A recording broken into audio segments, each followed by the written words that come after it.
Hello and welcome to Unlock Your Life. Guys, I'm here. I've got a guest in the studio, Mr. Adiel Gorel. His background is high-tech Silicon Valley. He lives out in San Francisco, California. Guys, he was a professor at Stanford University, has his own TED Talk, and has been in real estate for 41 years. He reached out to me, wanted to be on the podcast. When I looked into this guy, I knew I had to have him on the show. So Adiel, welcome to the show. I appreciate you being here, man. Jennings, it's a pleasure. Thanks for having me. Yeah, absolutely. So before we got recording, I was like, what are you trying to do with these podcasts? Like, what's your mission? And he was saying, well, I could be retired by now, but I've got something to share. It's unique. So why don't we pick up where we're talking there? Why are you doing this? Why are you coming on podcasts and sharing your story?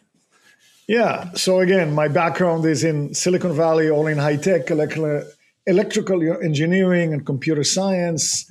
Taught at the university, worked in Silicon Valley, but I saw that to really create something strong for my future, getting paid high salaries in Silicon Valley wasn't enough. I mean, how did I know?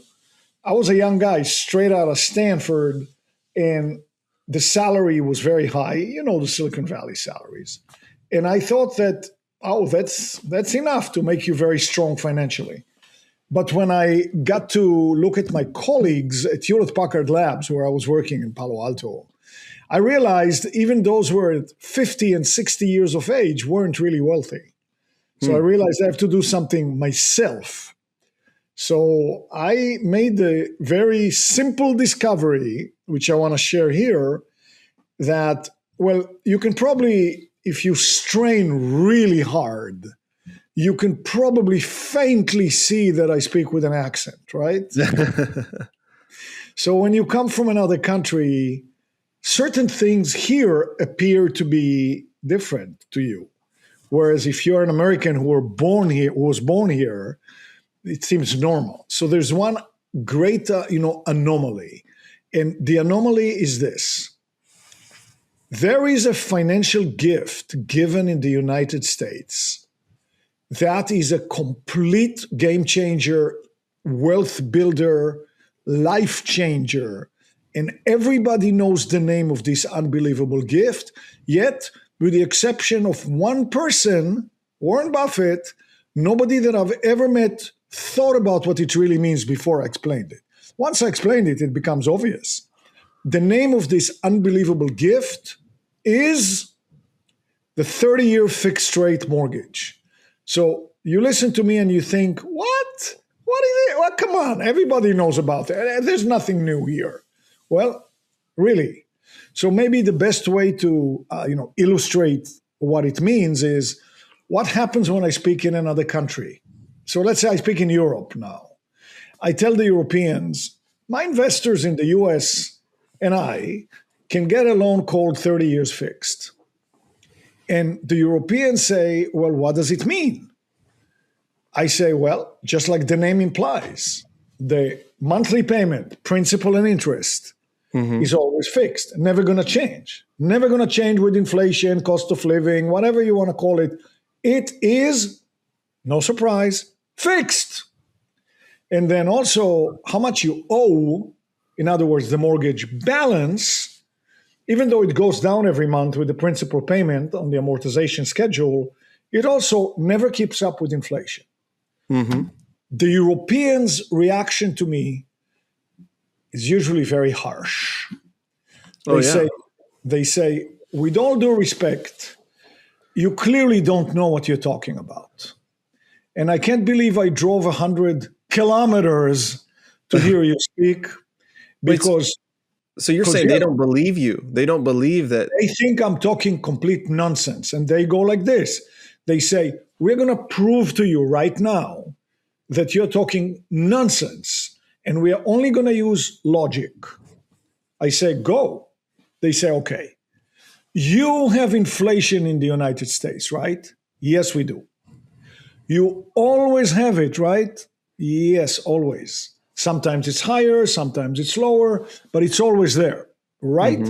Yes, yeah, so far so good.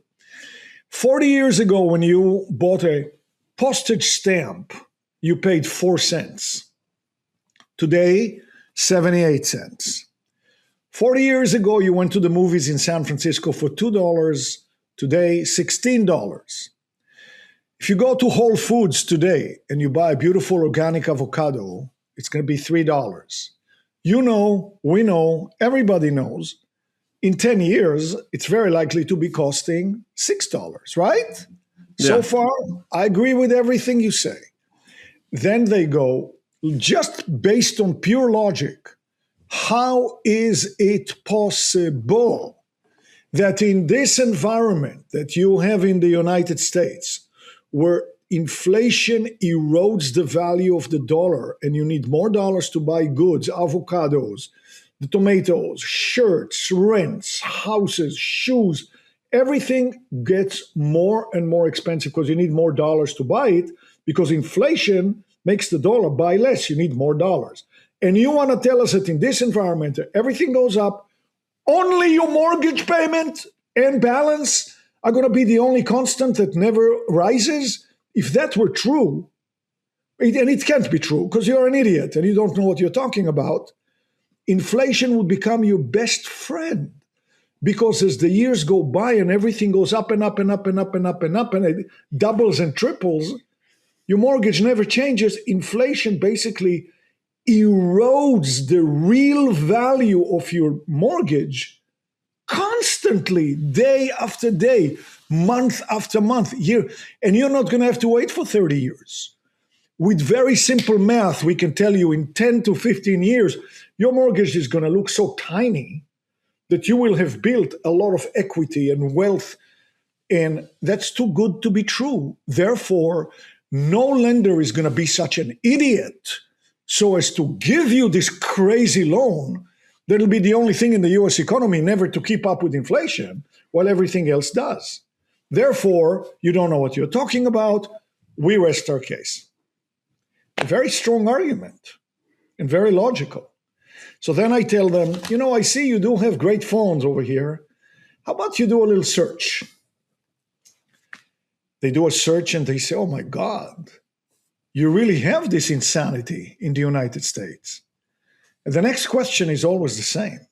If the Americans can get this unbelievable gift, why don't they all drop everything they're doing, run out and get as many of these gifts as they possibly can? And my answer is always, I don't know, but I sure did. So there's a message here. And I can give you right away, I've been doing it for 41 years. So not only am I leading by example of being a big investor, but I've worked with thousands of investors and I have thousands of stories because over 41 years, the results have been in for a long time. So here is a very, very typical story of one of my investors. I get a call from one of my investors. He says, remember me? I'm from Silicon Valley. By the way, you don't have to be from Silicon Valley to do it. You could be a teacher, a truck driver. I don't care. He said, I'm from Silicon Valley. I started buying homes with you, rental homes, because you get the crazy 30-year fixed rate loan on what? On homes, on houses. So if you want to get the gift, get the houses. And I'll talk about that in a second. He said, I started buying homes with you in my early 40s. I only bought one home to start with because I was living in California in Silicon Valley. We were buying homes in more affordable markets in other states. And I was concerned that the property managers you had lined up locally there would not take care of the property, and I didn't have time to fix toilets. I was busy in my job. So I bought one home as a test. I saw, the property manager did really take care of it. Everything was taken care of. So I bought another home, another home, another home. I listened to your message and I understood what you said about the 30-year fixed rate loan. So I wanted to get as many of these gifts as I could. Also, I wanted my money to work as hard as I possibly could. So I put small down payments and got as big a 30-year fixed rate loan as I could on every home. He said, I ended up buying 19 houses. If that sounds impressive, I can tell you at the time that he was in his early 40s, he was buying brand new homes back then for about $150,000 each with a small down payment. Not very hard to do for a guy who makes a good salary in Silicon Valley. He said, last year I turned 55. I looked at my 19 homes. And even though when I bought them, I put a small down payment and the loan was very high, after 13 years, in my case, all my loans were roughly one quarter of the value of the homes. That's what inflation does to a loan that never changes with inflation, while everything else does. The rent, the house, everything went up with inflation, but the loan never did. So all his loans were one quarter. He said, I was ecstatic, he says, over 19 homes, I had millions of dollars in equity. Mm-hmm. But then he says, I took it one step further. I took 4 of my 19 homes and I sold them. I didn't do anything fancy, no 1031, no tax deferred exchanges, nothing. Sold 4 homes, paid my taxes, and used the remaining proceeds to pay off the remaining small 15 loans. And with 15 free and clear homes, I retired from Silicon Valley at 55. Thank you, thank you, thank you. And then he adds the one sentence that everybody always says in the future. I should have bought more. That's the story. And that's why I'm not retired. And that's why I'm on your podcast. People need to hear it. And by the way, do you need to buy 19 homes? No. Some people tell me, the one home that I bought, now that it's free and clear, what an addition every month to our family finances. I was just in another country. I met a lady who retired based on the strength of 3 homes that she bought with a 30-year fixed rate loan. Inflation eroded them to almost nothing. When they were so tiny, she just paid them off already. And she's living in another country on the strength of the 3 home. I met another guy in another country. He bought 10 houses, retired with his family. This is very powerful. So you focus mostly on single family because you can get the most, and you're right. The 30-year mortgage, it really doesn't make sense. And, the only reason why we have that is because it's a government-backed program, right? Like a private lender, a private bank is never going to do a 30-year fixed rate mortgage. Well, actually they do. But they do it. You've already explained why they do it in your sentence. Private lenders, private banks do give you 30-year fixed rate loans because they want to compete with the existing loans that you get from the government via the Fannie Mae guidelines. Right. And so, but I see it. It's like I remember the first house I bought, actually I built it, and I think my mortgage payment was $700. I mean, and at the time, this was probably 15, 18 years ago, or 19 years ago, it seemed like a lot. Now it's like it's pennies. My earning power has increased, everything has increased, and that mortgage would have stayed the same. I mean, even the house I'm in now, I bought 5 years ago, and it seemed like a lot of money at the time. Well, now my house is worth 2 times what it was worth 6 years ago. And so it's like inflation keeps raising the price of everything. Your mortgage never changes. This is so mind-blowing.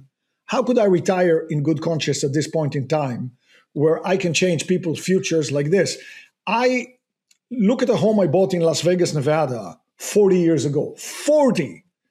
I bought it for, and please don't laugh, $39,000. I bought the house for. Put only 10% down. Back then, you could do it as an investor with PMI, with private mortgage insurance. And so bought the house. I remember to this day, the rent was $325 a month. That was the rent. Mm-hmm. Today, I still own some of these homes. 40 years later, there's no mortgage anymore, obviously. The rent is about $1,900 a month. Inflation. Right. Yeah, I mean, it's controlling an asset that is going to go up in value where you can at least, just break even, right? Where it's not costing you money every month to hold it. It is incredible. And I mean, the issue is a lot of real estate today, it is so overpriced that even with renting it out, et cetera, like it's not, you're going to have to come to the table every month with thousands of dollars. So there still is some skill in finding and identifying these opportunities. But when you find them, I was just talking to another person. We're working on a medical office deal, and she was complaining a little bit that it's only going to cash flow about $1,000 a month after the mortgage and taxes and insurance and everything. And I'm like, look, don't worry about that, right? Because we're also paying down $2,500 a month in principal, and we're cash flowing $1,000 a month. The rents are going up by 3% every year. It's a commercial lease. We can pass on the taxes and insurance increases directly to the tenant. And in 10 years, in 20 years, this property that's selling for $800,000, $900,000 a day will probably be worth $1.7 to $1.8 million, and we'll owe $400,000 on it, $500,000 on it. So like, don't think about today like, oh, I can only cash flow $1,000 a month. You got to think about what are you amortizing and what is the appreciation getting you? Because I mean, that's the biggest part of the real estate game that people think, oh, cash flow. It's not cash flow. It's appreciation of the asset, then it's debt pay down, then it's cash flow. And that's the least part of the equation. And the cash flow does become incredible, but it's usually 5 to 10 years down the road. It's not day one. People have to understand that if I can control assets and have a tenant pay my mortgage down that always stays the same while my asset grows in value and rents go up, I'm not going to be winning Lamborghinis and mansions today, but 10, 20, 30 years from now, I'm going to have a lot of paid off real estate that's worth 4 to 5 or more times as much as what I bought it for 30 years ago. Well, you made many excellent points. I don't even know where to start, but I will start somewhere. So number one, going back, if I assume that one of the greatest financial gifts in the world is getting a loan called 30 years fixed, that never changes with inflation while everything else does, we want to get that gift. What is this gift given on? Only given on 1 to 4 residential units. That's it. So it's either single family homes or duplexes or triplexes or fourplexes. That's it. You go to 5 units and up, it's over. You don't get it. You go to a commercial building, you don't get it. So I strictly live in the universe where we can get the most amazing financial gift that exists, the 30-year fixed rate loan. It's mostly single family homes, sometimes duplexes in good areas. So in order to utilize this unbelievable gift, and Warren Buffett wanted to buy 70,000 homes when he talked to me in 2012. He got it strongly. You need to get single family homes or duplexes. I like to buy them brand new, no flipping, no, because I like to go to people who are busy in their lives, teachers, truck drivers, Silicon Valley engineers, doctors, lawyers, all kind of places where people don't have time to do all of that crazy rehab and flipping. So we buy brand new homes, straight from the builders, under warranty. My company and I have set a local infrastructure in the markets where I consider we should be buying, and I'll talk about where they are very shortly. Local property management firm, local broker team to find us the properties who know every nook and cranny in that market, and then we buy. Now, because we've been doing it for 41 years, my investors and I bought more than 10,000 properties in about 30 markets. So you take one of the markets where we buy, the property manager might be managing 2,000 homes for us. Now, let's say you come in, you say, wow, I really liked what you said. I want to buy a home. You buy a home, one home. You say, I feel like such a small investor.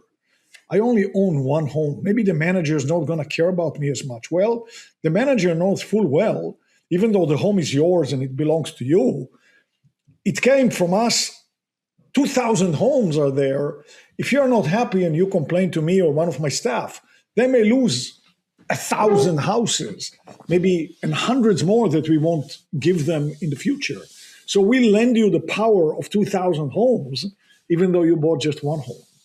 So simply, I try to make it simple. Buy brand new homes in markets. Now, which markets? I've been a student of the demographics in the US for decades. To me, the demographic flow goes to the Sunbelt states in the South. States like Nevada, Arizona, Texas, Oklahoma, Louisiana, Alabama, Georgia, Florida. I don't buy in the Midwest. I don't buy in the North. That's just me. I also like to buy in large metropolitan areas for job and economic diversity. I like the suburbs, families with kids. Kids go to schools like a root in the ground, and then brand new homes, and it needs to be affordable. So I live in the San Francisco Bay Area, not affordable at all, crazy. Plus, the state of California hates landlords, not interesting. So where do we buy? Our biggest market ever in our history, where we bought more than 3,000 homes over 21 years, has been the Phoenix metropolitan areas. However, today, as we are speaking, Phoenix is too expensive. The prices went up faster than rent, doesn't work anymore. So what does work? So as of today, as we speak, we buy in Oklahoma City, in Tulsa, Oklahoma, Mobile, Alabama. Since the prices in the state of Texas went down in the past few years, we are back to buying in Dallas and Austin and San Antonio. We buy in Central Florida. The most expensive market we are in is right now the Raleigh-Durham Research Triangle in North Carolina. Now, the prices that we buy today for brand new homes in Oklahoma City is between the low 200,000s to the mid to high 200,000. Same in Tulsa. Raleigh, the most expensive market, is from the high 200s to the mid 300s. But I mean, I like to assist people in connecting them to the local broker team in one of these markets that we use ourselves. I'm our biggest investor. I lead by example. And we use them ourselves. The brokers will work with you as if they're in your backyard.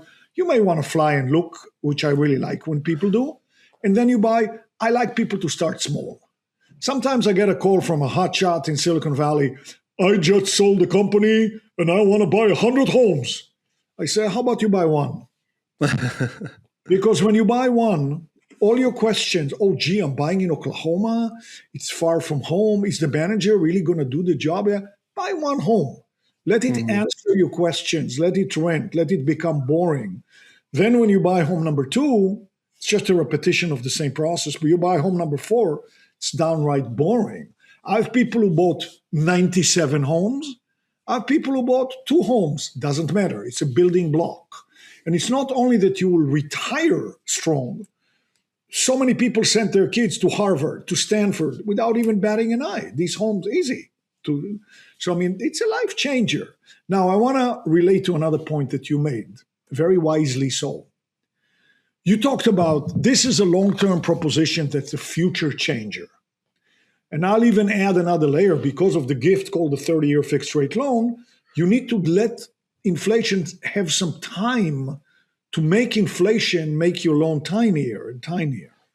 So it's a long-term proposition. Excuse me. From experience, I noticed the sweet spot is between 12 and 14 years.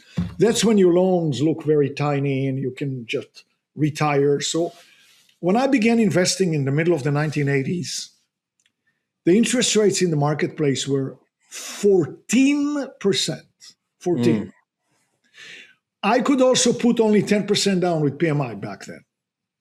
You don't have to be a great mathematician to realize when you put only 10% down and your rate is 14%, you're going to have a negative.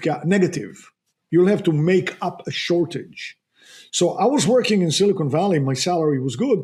I could afford to make the negative on my first 30 homes or so. But I also had a very clear picture in mind. I said, even at 14%, these are fixed. And by the way, at 14%, you can guess inflation was high. So I said, the rents keep up with inflation. So today it's negative, tomorrow it's break even, the day after it's positive, more, more. It's exactly what happened with one addition. 2 years later, the rates went down to 12. Oh my God, we all ran out and refinanced everything to 12. Everything became positive. A couple of years later, you're not going to believe it. The media was screaming, single-digit interest rates. Oh my God, we all refinanced to 9.95. What a day that was. And everything became super positive. So I, as you can probably guess, don't need to go to stand-up comedy shows anymore because I see people crying the blues at 6.2% saying that it's too high. Who needs to go to comedy stuff? This is funny enough as it is. It doesn't matter. I agree with you 100%. Cash flow on day one is irrelevant. Cash flow on day one is your salary, your income, your business income. But let a few years go by, just like you said, and now the property comes into play. Let 12 to 14 years go by, and inflation made your loan so tiny, now you're literally wealthy. Yeah. Yeah. And that's true. And you gotta get there, right? You gotta get there from A to B, and you gotta know, okay, you gotta really know your costs. Like, what is going to be my ongoing maintenance and repairs? The roof's going to go bad. The air conditioner's going to break. Now, I like your model of buying brand new because you're going to have a good run without much issues. I think you're going to attract a better tenant that is going to be less problems, because they can pay $2,000 a month. I mean, there's a huge difference between a $2,000 a month tenant and a $800 a month tenant.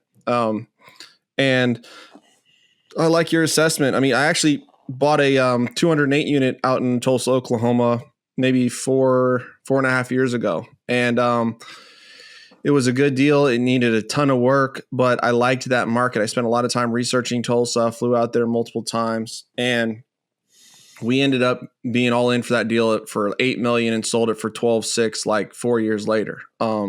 And did very well. I mean, one of the reasons I've shied away from investing on single family on a larger scale. I mean, I cut my teeth with that, rental homes but was the scale, right? Like, do I want to manage 10? Do I want to manage 100? Do I want to manage 1,000? I wanted to have 1,000 units was sort of my dream goal. And so it sounds like you're kind of helping investors to be able to scale or make that more passive. So can you drill in a little deeper on like, why are you in the mix? What do you do? How do you do it? And how are you compensated for that? Right.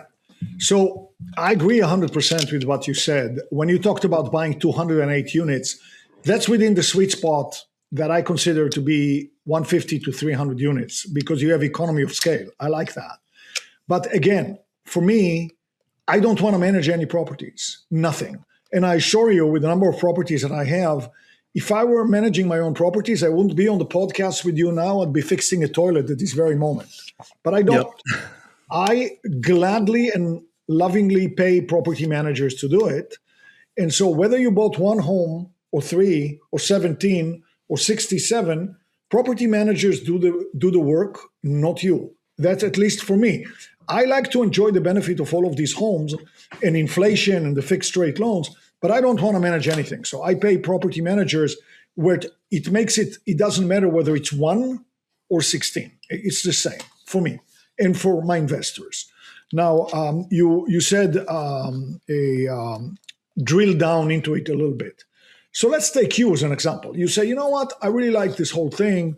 How about you connect me to one of your teams and I will buy a single family home, brand new, and I'll get a 30-year fixed rate loan on it, put it aside, and just, in my TEDx talk, which you can find on YouTube, it's only 11 and a half minutes, and I was fortunate to have more than 1 million viewers so far. I say the steps are buy a brand new single family home in the Sunbelt states, in a large metropolitan area, in the suburbs, let the property manager lease it out for you, and then proceed to do the hardest action for a human being to do. Nothing. Nothing. Wait, just like you say. 12 to 14 years, you look at it and you say, look at my loan. It's negligible. It's almost not there. Now you're in a position to do so many things in life.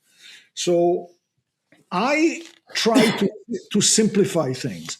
I work with enough doctors and engineers to know the smarter, the more analytical the person, the more they love to complicate everything. Everything is an Excel spreadsheet.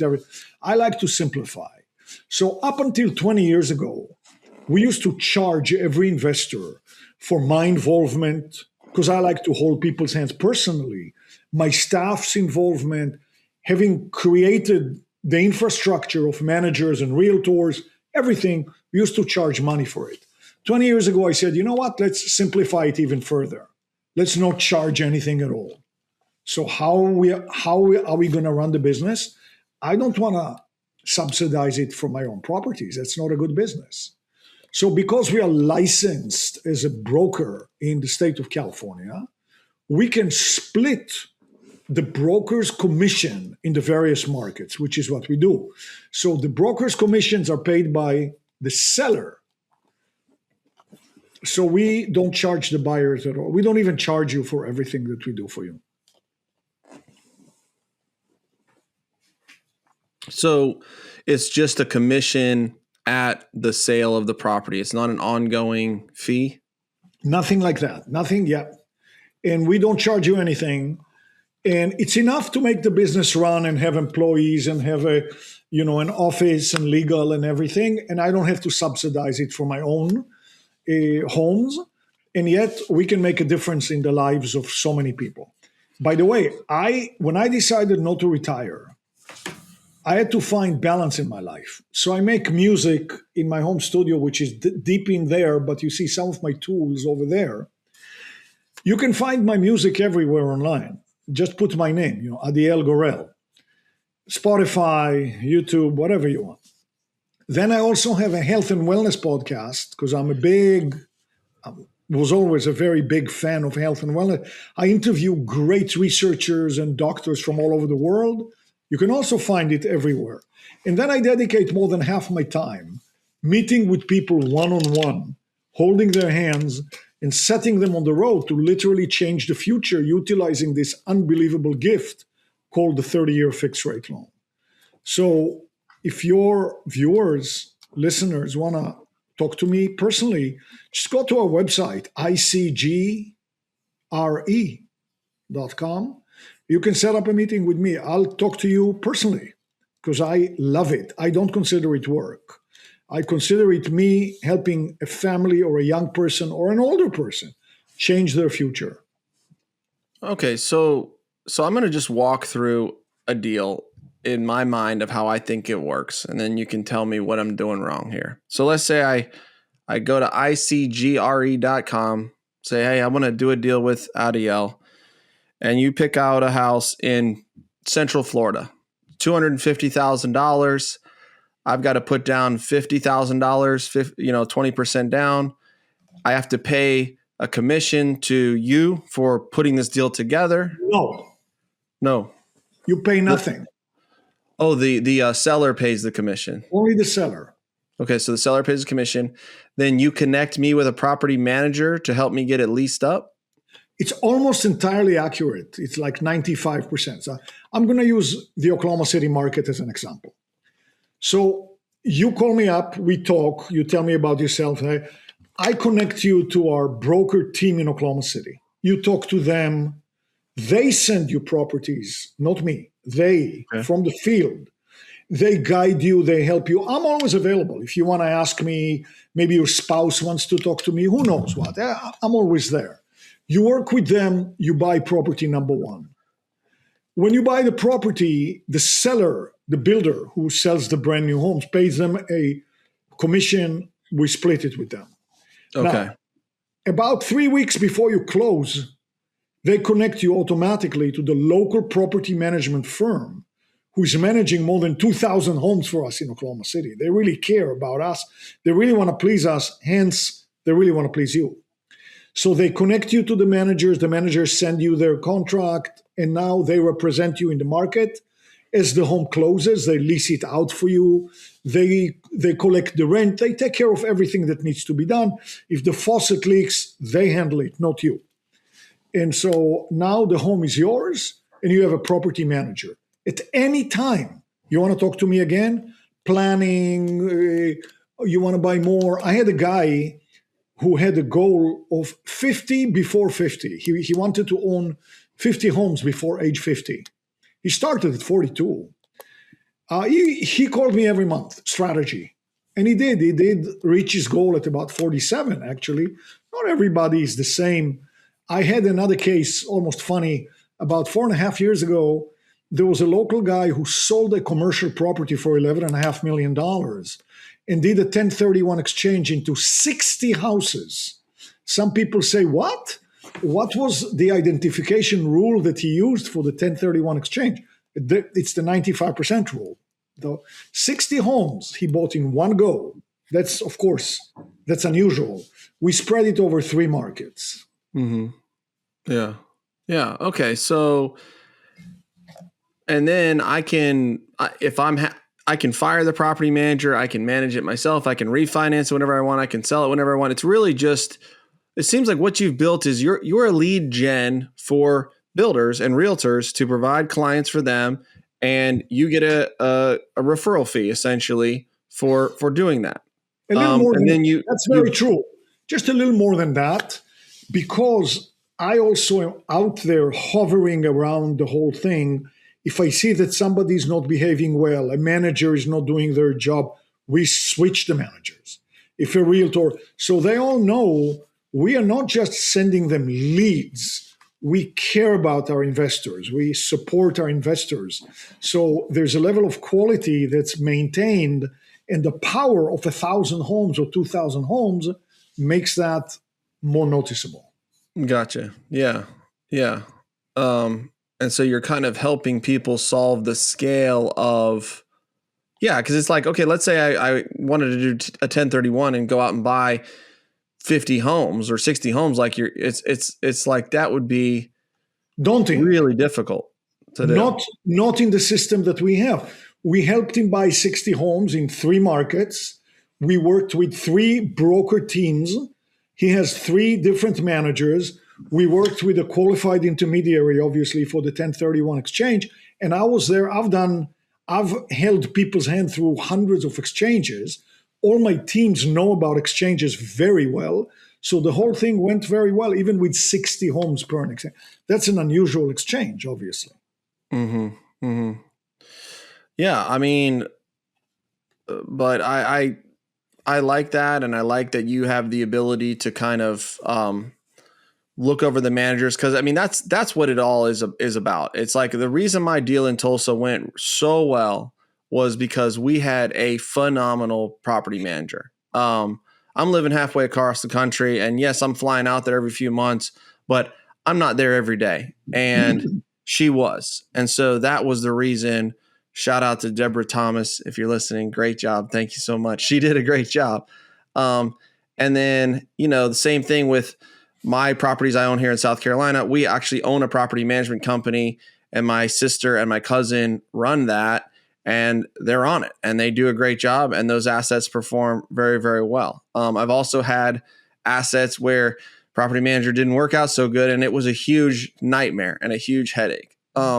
But let me ask you this. In these markets you've identified with brand new homes, is it possible for people to break even or cash flow, or if they are negatively cash flowing, how much and how long until they start to overcome that hump, right? Because if the guy plunks down $11 million, but then he's losing $100,000 a month across all these mortgages, I mean, he's got to count that cost too.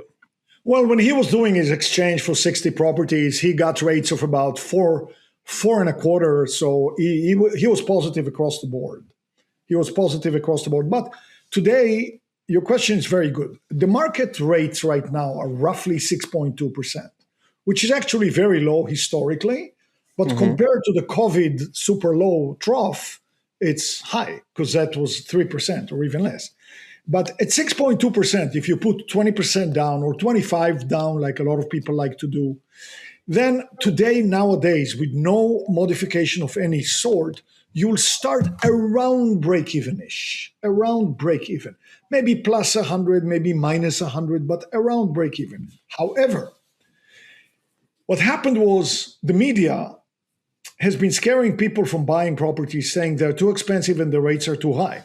So millions of people are sitting on the sidelines and not buying. The builders who build these brand new homes are eager to sell. So they want to give us gifts to entice us to buy from them. Many of the builders buy down the rate. My company for 40 years now We have a quarterly event called the ICG Expo. By the way, the next expo is on March the 6th, 2026.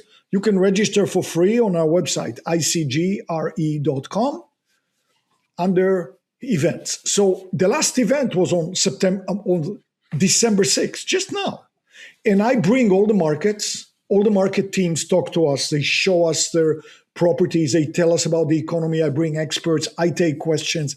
So you saw in our last event, many of the builders in the markets that I just mentioned bought down the rates. I've seen rates of 5.25 fixed for 30 years, 5.18, 4.75. There was even one market, they bought the rates down to 4.25 fixed for 30 years.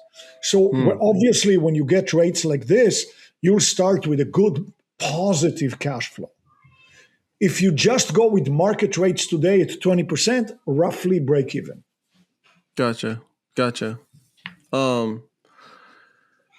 Yeah, and I think there's a balance there, right? It's like, you talked about California, and everybody likes to kind of crap on California with real estate, but at the same time, they get the most appreciation as well, and so there's a balance between buying in a market that's outside of a large metropolitan area, like you said, that has growth and has things going for it and is going to come up, but it's also got opportunity there, right? And so I like that. But I mean, I'm in Charleston, South Carolina. Our real estate prices are kind of comparable to Washington, D.C., and it's really expensive, and if you go into Mount Pleasant, it's like a 3-bedroom house is $800,000. Like you're not going to rent that for $5 or $6 grand a month and break even. It's just not going to happen.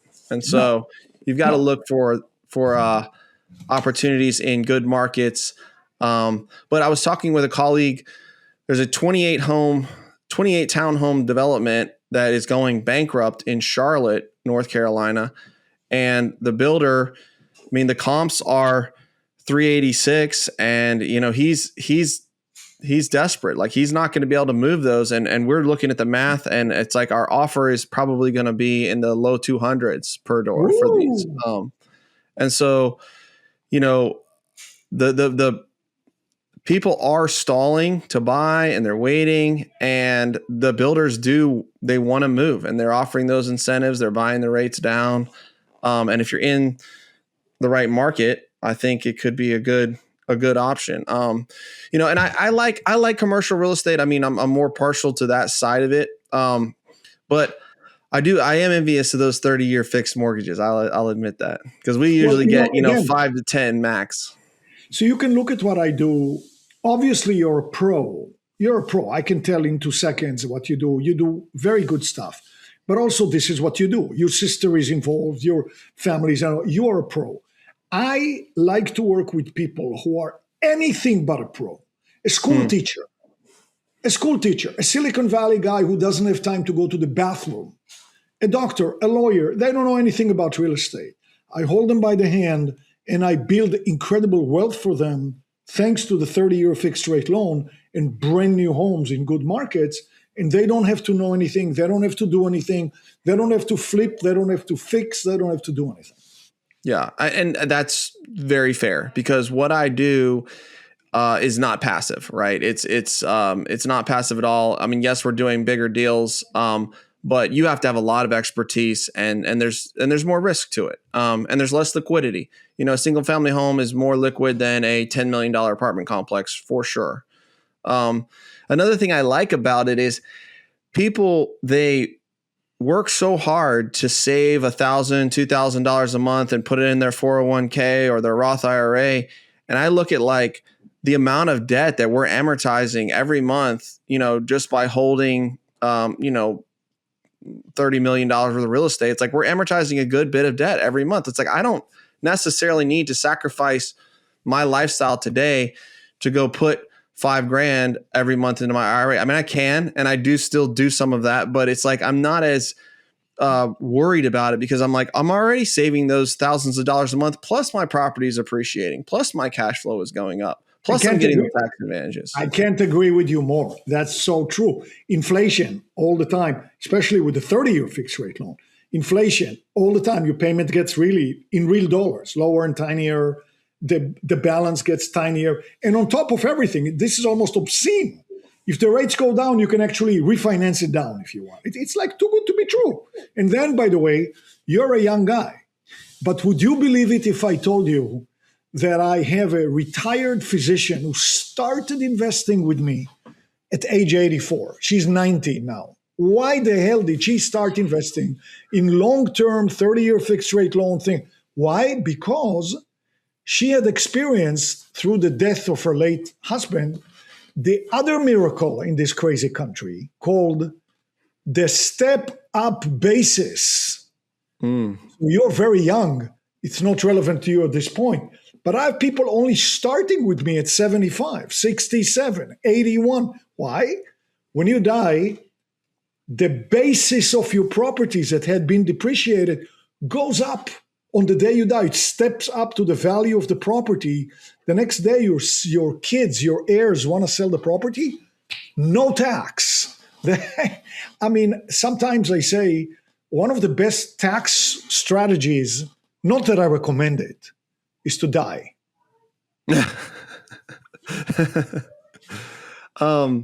No, I love that. And my dad kind of did exactly what your friend did. He was in real estate. He was a realtor. He's earning his commissions. And his father told him, listen, son, if you're going to be in real estate, you need to be in the business of real estate, like owning real estate. And so as deals came along, he's in the game. Oh, I can buy this 3-bedroom. And he's like, 3-bedroom, 2-bath, 2-car garage. Like, that's what you want, get slab on grade, don't get a crawl space. Like, that's what he told me. And he bought 19 of them, and he put them on 15-year mortgages, but he paid them all off. And, now he's retired. He's got capital, and as they come vacant, he'll sell them and he'll put that money in the stock market because he doesn't want to fool with them anymore. But like, it was a great vehicle for him to build wealth, and have, 19 homes, and homes that he was buying for $70,000, $80,000 and then selling for $350,000 20 years later. It was a great move. Some people call it appreciation. I am happy to call it inflation. Inflation. The tomato used to cost $1 a pound. Then it's $3 a pound. No appreciation. Inflation, man. Inflation. That's funny. I've never thought of it that way, but you're right. We like to say that, our real estate assets appreciated, but we like to say that, the price of groceries inflated. Did your assets really appreciate, or did just inflation?